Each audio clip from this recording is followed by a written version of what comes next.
Hello, guys, and welcome back to another episode of Third Party. Thank you so much for joining us today. I'm Samantha. I'm Sydney. I'm Savannah. And today we're going to cover something that honestly is a little bit embarrassing. I don't know if it's relatable. I have no shame. But you know what? We're just putting it all out there today. So if My Strange Addiction were still casting, we could be on it, to be honest, because we were addicted to using psychics for about almost 2 years. That's almost 3 years. Almost 3 years, which is the craziest. I think this was like a dirty secret for me. And cost secret. kind of. I wasn't much telling money back people then the for amount no I reason. spent. Yeah. So it was a very overpriced and dumb decision, but we'll get more into it and just about how much they prey on that feeling of desperation. Yeah. And our crazy experiences with psychics. So who wants to start? I can go. I feel like using psychics, Samantha's completely right. This was a period of life where I was very desperate, was down bad. I really just needed answers with my life. I felt like I was so unfulfilled, unsatisfied, and needed answers. 17. I wasn't 17. Oh, maybe we're 17. Oh wait, we were in college. Yeah, we were older and should have known better. I wish. We were legal drinking. Yeah, we were in college. And I remember I just wanted life to be better. I'm like, I want a boyfriend. I want my friends and relationships to all come together. I want my career to come together. Career when I'm just in class. But I was very stressed in all aspects of life. So we turned to this app. I can't remember what it's called. Samantha introduced us to it. Yeah. And we would use it to ask different psychics questions to get readings. But we kind of connected with one named Michael. Because he reached out to, who did he reach out to first? He reached out to me. He reached out to me saying that he had a message for me. And it was a message from my deceased family member. And maybe I really fell for it and believed him because our aunt had passed away a couple years prior and she really loved the color purple. And he said, she has a message for you, or they have a message for you. He maybe didn't even say she. And he sent me a purple heart. I was like, oh my gosh, maybe he is a psychic. Maybe he knows what he's doing. And he also said her birthday? Our dad's birthday. He said that August 6th. It took a minute. August 6th. August 6th. He said that August 6th was an important day. So I think he knew a little bit of something. He was perceptive. I trying to be all like that. Well, he did have a little bit of insight because I felt he knew a little something. I don't know. That sometimes should I provide background on how we got on this app? Really yes. Quick? So let's just go on. Long story short, I would follow the Psychic Twins because this will come back around. I would follow the Psychic Twins through back when I know who the Psychic Twins are. Wait, I'm giving context. So there are these two twins. They basically predicted 9/11, which at the time was super insensitive and crazy. But they did their media tour with that, and this was like before like we were even like conscious of that stuff. I think this was like 2002, 2000, whatever. So I didn't know who they were. But basically, back when I was little and I was obsessed with YouTube, I remember I found them through Shane Dawson. Terrible. I watched terrible things online. And they had sponsored ads. And one of their sponsored ads was for Everclear. And they were like, this is a psychic app. You can't get a... Oh, Instinct. Yeah, there's so many. There's Everclear too. There's Everclear. There's Instant Go. There's so many. And it was Instant Go. And they said, if you can't contact us and stuff, and you can't afford one of our readings, which are like thousands of dollars. And they read everyone. They read the Dolan twins. They read like Gabby Hanna. They were like, all the big YouTubers. Yeah. So I was like, oh my gosh, they're giving me, I'll use their code to get a $10 free reading. And that is how they get you. Because there is BetterHelp. Right. Yeah. It's like psychic BetterHelp.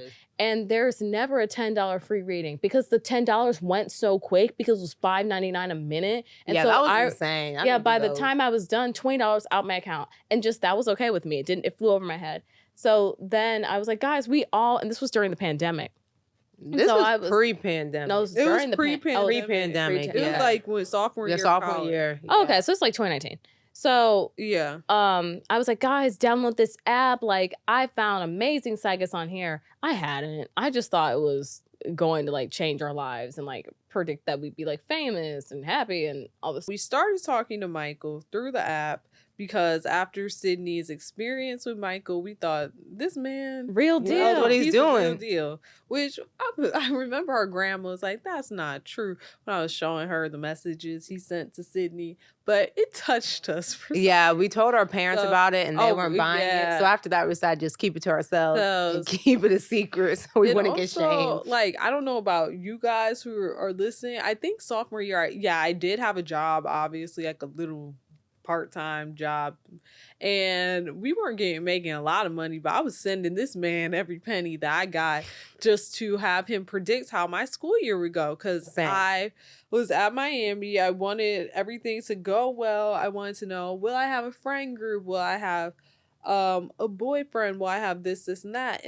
And some things, guys, he did get right, that I would become best friends with two girls who knew each other. He said the two girls already knew each other, and that I would become the third best friend. And that was true. I did. And he described their personalities correctly. So I thought. So I feel like one thing. I feel like he kind of knew who I interacted with, but he was completely wrong about how things happen. Yeah, if that makes sense. And and I remember he also told me I have a boyfriend who would be a year older than me in a frat, who played sports. That when that happened. But I'm not even kidding. This boy did ask me on a date who fit all those traits. But did I go through with it? No. So that's your free will. Right? Maybe yeah. He was a great but I was also mad at him for getting all these predictions wrong and stuff. I was like, this literally did not happen. So I asked him for a refund and he blocked me. See, he was never right for me. Again, I was working too. I remember sitting at my desk sending him $5 to ask a question, and I'd ask a follow-up question. He's like, that's another 10. So I had to send him money again. Yeah. He's like, oh, you want more detail? But he sent like one-word answers. You guys send me $5 more. And I'd be going on PayPal. I'm like, yep. And so I got all these like good news. Like they said everything will work out for me and stuff. So I was so excited. And it never happened. Like he was just very inaccurate. And I remember he was very inaccurate on City. Extreme. Yeah. He wasn't right for me at all. I was giving him money left and right. And then I was feeling that because I'd be like, he was right for me. Yes. And I was like, oh my God, why are we lying? Yeah, so I would use him. But then because he was inaccurate a lot of times, I decided to cross-reference his response with other people. So I'd be paying multiple other people, and you can get DMs to the app. So different psychics would be like, hey, I love your energy. Let me give you a reading. Oh, and I pay them too. So it was just, I never lucked out on that app and just wasted so much money. Right. It just made me do crazy things. Like, not even crazy. Like, it's not like I, like, jumped off a building or, like, ran through the city in my underwear. That's not what I'm saying. It just made me literally feel so desperate for not letting things play out how they may. Right. I needed to know now. I will never forget when it was, like, date party season. And keep in mind, this is like pre-pandemic. Like the pandemic was coming anyway, so the date party didn't even happen. But that didn't matter to me. I was just like, okay, am I gonna get a date? And how is he gonna look and all this stuff? And he'd be like, I see 3 options for you. Okay. And he'd go into detail because I feel like him and I like kind of vibe because I was the one that gave him the most attention and like actually believed it. Like everything he said, I was like, he's right. He's right. Like, I just wouldn't I wouldn't be skeptical. So I feel like he liked that I was easy money. And I remember I had to give him like $5 for each guy. He said there are 3 guys. I had to give him $5 for each one I asked about. So he made like $30. And that was just one session. This is one session that lasts all of 10 minutes. That's only 10 minutes, and me just wanting to know more information about something that wasn't going to happen anyway. If he was really on it, he'd be like, there is no date party. That's not happening. Imagine if he just knew the pandemic was happening. It's just crazy.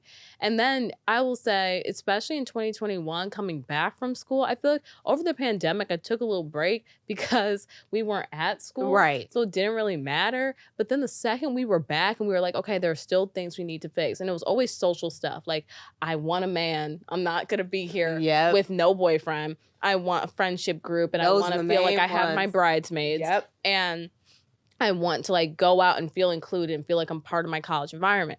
And instead of me going out and actually think about the steps I could do to make this happen, which I feel like I was an overthinker, so I would just need confirmation before I went out, before the weekend rolled around, before anything happened.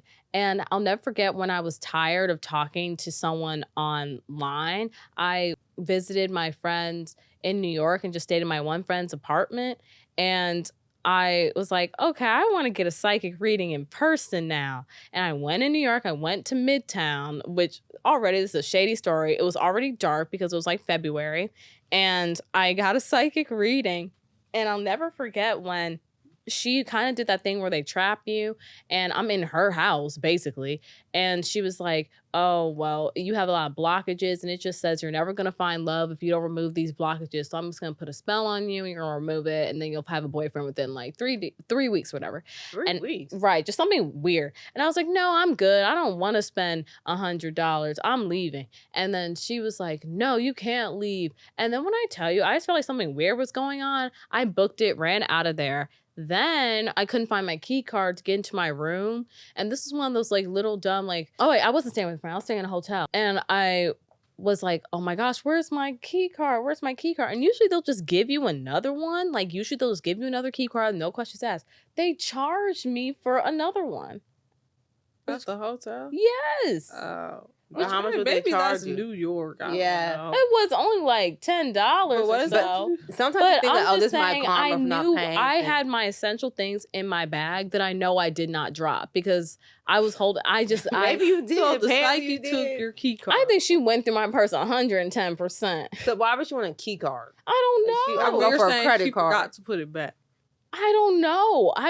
Because there was another lady behind me, and I was like, "What's she doing?" Oh. But Don't go in people's houses. I shouldn't have done that. I just, for some reason, was thinking, did she like look at my ID or just something of that nature? Because I knew what I had in my purse, and everything was so locked in. Because I was always so scared to go to New York in general, just scare me. So everything was locked in that bag. Like, I don't know. So yeah, I just had things like that where I'm like, I had to get out of here, or like, I went to a psychic in Philly. That was crazy, but yeah.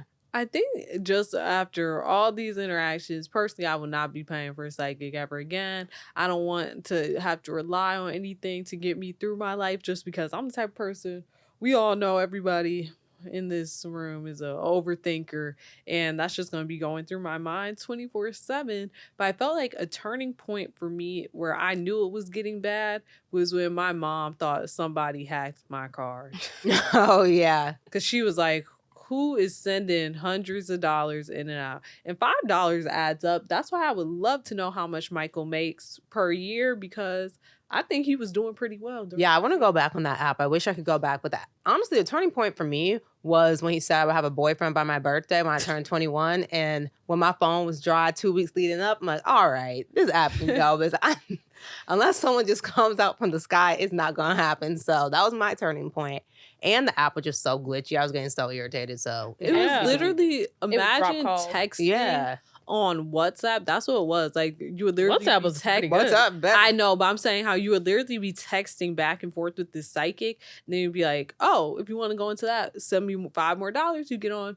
We didn't have Venmo. It was on PayPal. It was on PayPal. It was on PayPal. So he'd be saying, PayPal me, and I'll text you back. That's But then when he wanted to take it off the app, that's when Yes. that shit so Yeah. many Vicious. red flags. Basically, he was tired of Instant Go and their parameters. And Instant Go definitely I takes think- a cut. Yeah. When, like, it's like Venmo. So they're definitely taking a cut of what someone's sending you. And he was over it because he was like, these are cash cows. I can keep going. Yeah. So he was like, you know what? Here's my number. We were like, oh, so sacred. Like, it's his number. And he gave us his number, and he'd be all like, if you have a question, PayPal me first, and then you can ask your question. You can text me. And we were like, what? And I remember that was my point where I was like, I remember I was just like 21, and I was still sad and lonely. School was still online anyway, so there wasn't even that much opportunity to socialize. And I was like, I don't even have anything going on. This is such a waste of my time. What am I doing? I remember I was just like, what am I doing?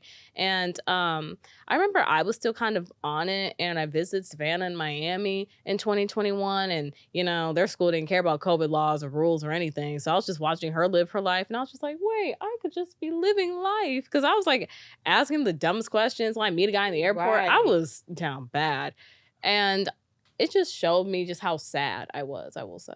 I Also- agree. I think it really makes me, like, we're definitely, like you said, all overthinkers, but I think it really made me just wait until, like, the things happen instead of making it happen for myself. Well, I mean, we still took action, but I felt like I could be comfortable in knowing that something was going to occur that never did. So it definitely was a rude awakening.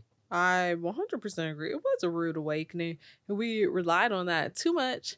Yep. And I was thinking too that just to give everyone a disclaimer, you would think, oh, we're 20-something years old. We aren't going to be catfish. Why were we low-key catfish? So now I can't even make fun of anyone on that show or comfort anyone who's like, oh, it's so easy not to be See, I'm going to catfish. fall for the phone. Where Also, when we you're were down eating that bad, mess. But yeah, we really Yeah. were. So When you're I that guess sad, technically we might have been catfish. Or scammed. But Catfish is a scam, little different. whatever. Okay, because Michael probably, I don't know how old Michael was. He's I tried to find the 3 little girls behind the screen. Yeah, but I still have his number, and I texted him, and I was like, oh, do you want to like comment on this episode?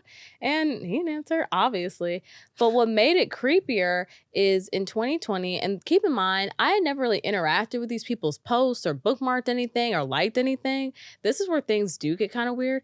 Out the clear blue sky in literal June of 2020, the Psychic Twins followed me on my personal and my business Instagram. I don't know how they found it. I was like, did they go through their subscribers on YouTube? Because you can't really see those. So it just really scared me. And I was like, this is a sign. Like my little mystical brain, I just made stuff up. I was very delusional. And I was like, they found me. This is crazy. And they gave me a reading, and it was just like, first of all, they said when I was gonna die, which to this day scares me. I said, don't tell me. I literally said, don't tell me. They're like, this one you're not. Great. They're like, Now you're probably I know gonna. it's supposed to be I want to unethical. know what they said. Me too. They said, oh, I don't want to have this. They on said you would have film. get divorced. No, they said Sydney ma- would get divorced. No, they didn't. They said, I don't know. No, they did. I think they did say Sydney. They said Sydney would get Oh, divorced. no. They said And Sydney they would get were divorced, and so Samantha and I harsh. were like, we can't tell her that. Yeah. I gotta get a, And they were payout. like, we need to protect her. you know what? But that's not gonna happen. I could get a divorce. Also, Sydney, don't go into your relationships now thinking They are gonna get divorced. Also, I they won't. literally You're got wrong. they literally got sued, so it doesn't matter. Yeah, it doesn't matter. I'm dead. Also, don't go into your Well, and I don't won't. think Scar about me. the day. Or, You know what? Maybe I'll get divorced with no prenup. Right. And But go- one thing that annoyed me is that they were like, you can't record this. Oh, You yeah. can't write anything down. Oh, we were all in that room. scribbling about everything. Yeah. And I was like, Savannah, get in here. Sydney, get in here.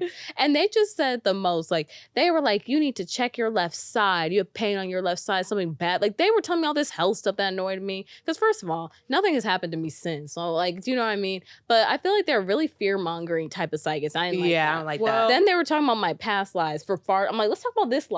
Yeah. they were like in the 1800s. I was like, I I don't care about that. Right. Also, last question, Samantha, if you want to share, did they tell you were you going to be older or younger? Oh, very old, Okay, good. but not as old as I would like. Oh. So think about that. I don't know, Oh, but she was very old to 70s? me goes. No. Oh, the 80s? Yeah. That's not. I don't know. want- I'm not. I I'm want a not putting a cute time limit on it. 110. I don't want. I'll be that. Betty White. I want to Betty White the situation. That makes me Hey, I so don't wanna mad, know. and that just in general. But even them giving me a range, I was like, not high enough. I No. think if I get divorced, then that's That's you not can get gonna a pause happen. for fear. Right. We're not They're like, saying oh, they might be right. But You yeah. are not getting divorced. I'm You not will saying we're live getting But to also, 100. I'm so, I don't like, want any of us. I'm sorry. Yeah. Like, I was like, I'm fine. And then, but one thing that did make me kind of annoyed, not annoyed, but there was one thing they were picking up on where they were like, you have two different sources of mothers. Like, who is your mom? Oh. And that's when I was like, huh? And I didn't say anything about the donor because the donor thing happened in 2019, right? Yeah. So I didn't say anything. I was just sitting there very quiet, and they're like, you do you know your medical history and stuff? And that's where I got annoyed because I thought they were fear mongering, and that annoyed me. And they were like, one side. We knew when we were talking to them, did we? No, this is during the pandemic, so I didn't say anything. Oh, so we did know? Yeah, we did know. Okay. And they were like, oh, like there's one side. She's like, one mom's super young, one mom's a lot older. Yeah, one mom. And then they would talk over each other, so that annoyed me because they had notebooks. I'll insert a clip of the psychic twins here because now they're being prosecuted and it's fine. But it was just so weird. And then like up to like 2022, they would send me DMs, be like, just checking on you. What's going on? See, I think it's so funny we're saying all this, but Samantha recently saw a psychic too, and she was just flat out wrong. Oh, so funny. Prediction, right? It was so funny. So, take that. So don't believe what you hear. Yeah. Also, the end of story. Can I just say who it was? Oh yeah, go ahead. It was a psychic in Chagrin Falls. That basically Chagrin Falls is cutesy little Cleveland people, right? Yeah, Exactly. Like it was this like cutesy little town, and we had just grown up driving by there, and it always said psychic, and it just looked very cute. So I was just like, you know what? She's having a special. Let's just go over there and see, because I just wanted to go up there and just see what it looked like. To be honest, first of all, not only was she so dry, she just said, yeah, I can see it. You wouldn't do well with dating here in Cleveland. Maybe in like a more diverse metropolitan something space. I didn't already know. Right. She's like, I just can't see you doing well here in Ohio. Okay. And then she's talking to me about all this other stuff. And I was like, all right. It was just very dry and it was interesting. Just her. I don't know. She just wasn't, it seemed like she wanted to knock me down a peg before she started, just to humble me. And then I'd believe everything she said. But when I tell you the line of moms that were, bless you, that were definitely her regulars were stacked. At first I was like, this is empty. 7 moms showed up by the time my session was over. And it keeps the lights off. So. Yeah, right. Because that rent isn't cheap. And I was like, and then one mom came in and interrupted our session. I was like, Chagrin Falls. Okay. But yeah, it was very interesting. My story about, I guess, like witchcraft, psychics, whatever, is something that actually did work for me. As I saw this man on TikTok back in the pandemic do like this little chant with some quarters and stuff. Like literally ching, went like ching, ching goes the money tree. When I tell you that, I'm like, wait, I don't know why I'm still not doing it, but that worked. The day after, literally found $20 in my jeans. And then the day after that, sold something on Depop. I'm like, whoa, the money tree thing works. And I would do it religiously. Yeah, that kind of worked, but I need to. So stay away from psychics and do your money. Yeah, do the money. It might work. But also, this was such a turning point where manifestation was a thing. Yeah. The Secret was taking on. It's exhausting. Why not? And it's like, y'all, guys, there's just too much for there's my brain. Too much. Just like, oh my gosh, live life. Something bad. Right. Just as long as you're doing what you gotta do on your end, you're fine. Like I can't deal. Like all of a sudden, I'm bombarded with TikTok and manifesting and all this other stuff. That was my whole feed. It's just like I'm over. I can't be in that mind space anymore. Samantha and Sydney know I have and I'm not knocking these individuals, so maybe I won't mention that. But I used to listen to the whole top manifestors or positive mind podcast. And that's too much for me. Honestly, it makes it worse for me. I think like so. It's annoying. Because it's like, how am I supposed to adopt every single thing that you guys bring up? Right. And it's so interesting because all the top manifesting people came from a decent space to begin with, are attractive and white. Yes. But then actually no. But then you like hear things about Oprah and you're like, yeah, but like, I'm not trying to sound bad, but I feel like at some point success was gonna see somebody that looked like her. Like, yeah, it's cool that it was her. Do you know what I'm saying? But like, did she manifest that? I kind of disagree. Because she claims that she manifested absolutely everything. Yeah. And that's where I'm just like, yeah, yes and no. Like, it's still up to chance. And I also think it's up to taking action. I think that wasn't really what I thought hers said. Hers was more about manifestation and partnership with action. Yeah, that's what I believe into. And then she was also just talking about too how it was more about spirituality and her relationship with what she believes in, which But like, I don't know. Sometimes I'm like so half and half. Like The Rock was talking about manifestation. Yeah, he's been manifesting. I think also, I mean, you do you, whatever motivates you. But without work and making it happen, then nothing's gonna occur. So I think manifestation, I think people think that you can just write something down. Like if you get to like the real fundamental manifestation, it makes sense to me. It's more so I like obsessing over it and hindering actual like progress, which in my opinion is like writing things. His name horizontally. Yeah, writing a boy's name horizontally and thinking that's gonna make you date them. Like I remember that. Like you write it down 6 times, then 3 times. And you circle it. Yeah. So it's like stuff like that's not gonna work. But is that might not be manifestation. That's something. Or is that a form of witchcraft? I don't know. But they put it under you let me manifestation. know They in the put comments. under no people do like I'm a like especially on TikTok they'll say I'm a baby witch. Oh, what? I don't. That's not And on my that's where I'm FYP. saying there's a lot of that's where I'm saying there's a lot of crossover. And honestly, I don't know what portals y'all are opening, so I'm gonna stay out of it. Thanks so much for listening to this episode. It was honestly super fun to do. I could talk about all of this stuff and all of the random occurrences that I've had with the journey of giving psychics too much money and having them withdraw my account. But we're going to end it here. Thanks so much for listening and joining us and engaging with us. Stay up to date because if something comes true, we'll let you know if they're accurate. Right. And let us know, do you guys believe in psychics? Do you believe in Do I manifestation? need to do more research on psychics? We don't need to do any more research. Yeah, we've done enough. We've My word. tested out Yeah. enough. But yeah, thanks for joining us, guys. Bye.